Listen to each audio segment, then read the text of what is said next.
Hello, Methods of Research colleagues. I'm on take 6 of this video. I keep making it way too long, so here goes, trying to get it in less than 10 minutes. My name is Terry Cipolla. I'm an elementary art teacher for K-3. I have one building. I have about 550 students, and I will have the same students year after year until they move to 4th grade, so that is awesome. It's my first year in the district, so we're about one marking period in, so my students are still relatively new to me, and my district is still relatively new to me. That being said, my district is big on mass customized learning and incorporating voice and choice into student projects and products across the curriculum and across grades. So this has me considering how do I want to teach art, how much voice and choice do I want to incorporate in the elementary K-3 program. So we do have a curriculum that incorporates the elements and principles of art, but it also incorporates the National Core Art Standards, which do allow for a lot of voice and choice and personal decision-making in art, and it allows us to incorporate choice a lot. I just have to make sure I also still teach the elements and principles. So my question of inquiry is, how much choice should I choose for my K-3 elementary classroom? How will offering voice and choice better meet the needs of my students? How will choice affect student engagement and time on task? And how will choice affect students' products in both the aspects of quality and personal satisfaction?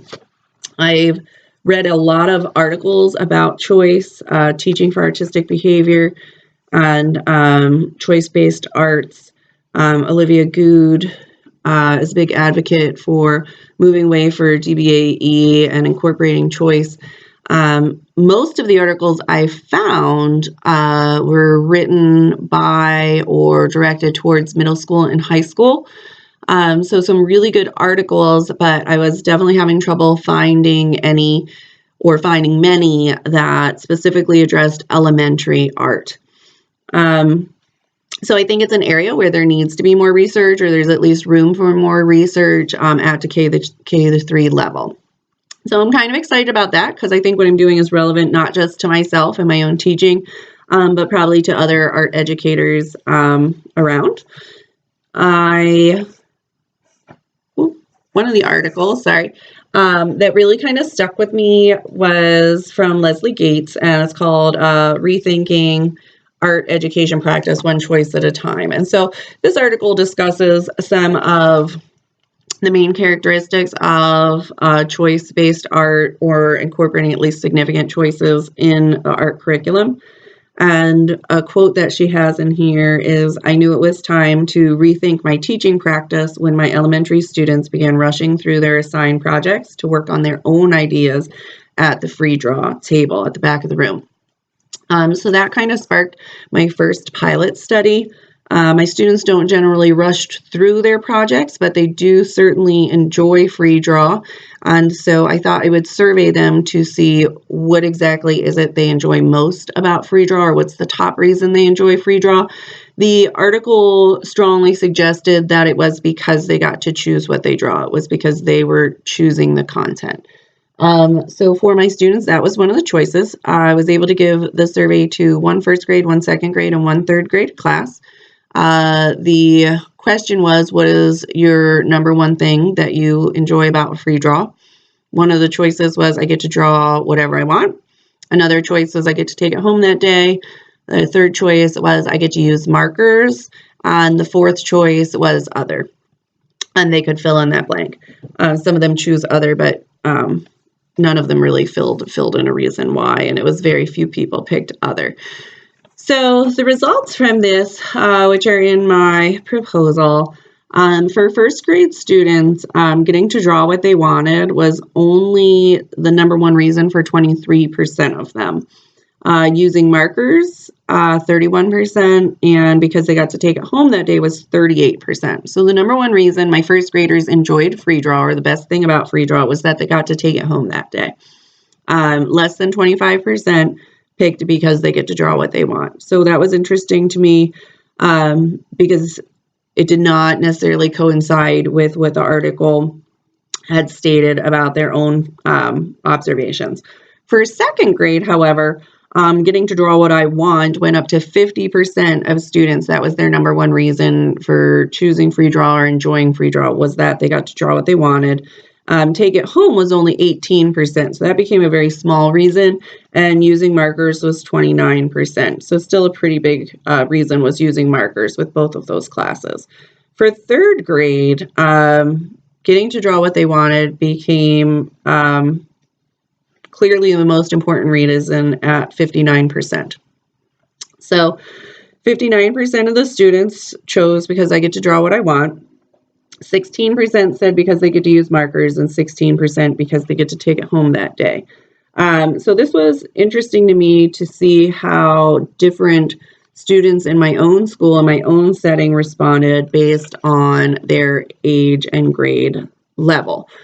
So based on this information, it appears that getting to choose what they draw becomes more important as students progress through the grades. So it went from being of little importance in first grade to being really pretty important in third grade.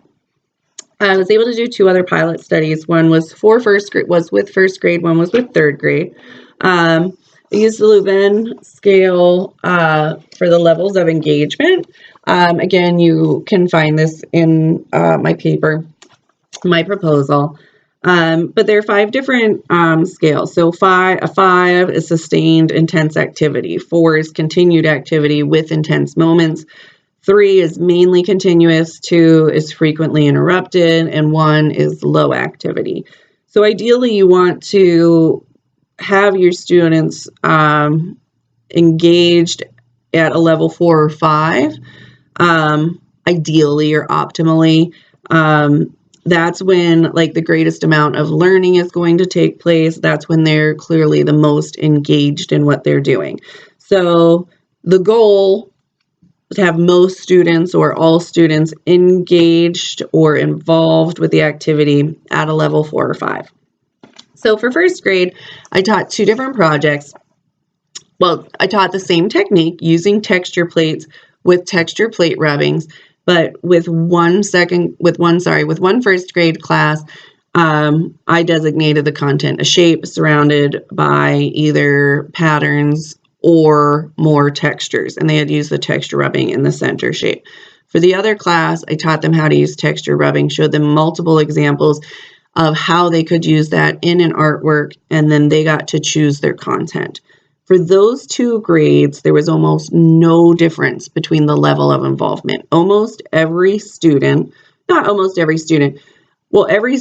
at a 3, 4, or 5, and about 75%, close to 75%, about 70% of students, whether they had choice of content or had designated content, were working at a level 4 and 5. So high level involvement, almost no difference whatsoever between if they got to choose the content or not when applying that new skill of textures using texture rubbings with texture plates. I did a similar case study with third grade.